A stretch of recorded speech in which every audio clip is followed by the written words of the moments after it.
pathways involved in apoptosis, the second subheading, every cell do have two kinds of mechanism with which they undergo death.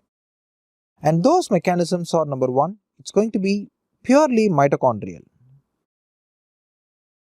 It's going to be purely mitochondrial, number one.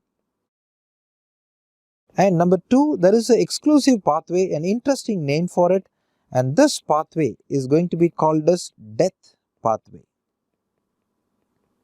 It's going to be called as death pathway, guys. Now let's get to see how these pathways works and where do they intersect with each other. Now let me take up a cell. Let me take up a cell here, guys. And inside the cell, let me take up a mitochondria. So let this organelle be mitochondria, and you guys know it is a double layered organelle. The mitochondrial membrane are double layered. There is an inner membrane and there is an outer membrane. Now inside mitochondria, there are crucial enzymes, guys. There are very important enzymes, and these enzymes which are present inside the mitochondria is going to be called as cytochrome. Is going to be called as cytochrome C. Now this cytochrome C, as long as it is present within mitochondria, it is going to be a normal enzyme. It is going to make mitochondria to function normally. It doesn't involve in cell killing mechanism. But if at all the cytochrome C spills out of mitochondria, I repeat, whenever cytochrome C spills out of mitochondria, that cytochrome C is going to contribute to cellular death activation processes. We'll get to see that in a moment's time.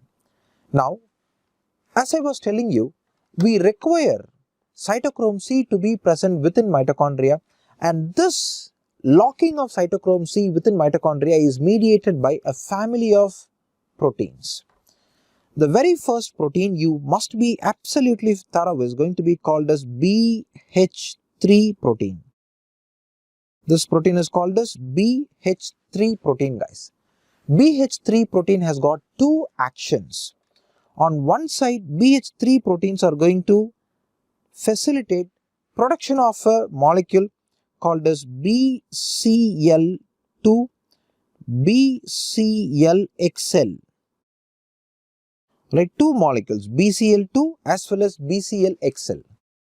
On the other side, the same BH3 protein is going to facilitate activation of a molecule called as BAX as well as BAK.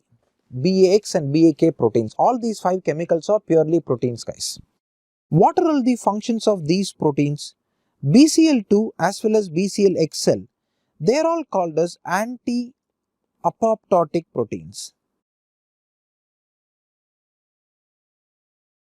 which means they prohibit apoptosis from happening. How do they inhibit apoptosis from happening? They try to keep cytochrome C within the mitochondria itself. They keep cytochrome C within mitochondria itself. It makes sure the mitochondrial membranes are strong. It makes sure the mitochondrial membranes are not going to leak cytochrome C into the cytoplasm.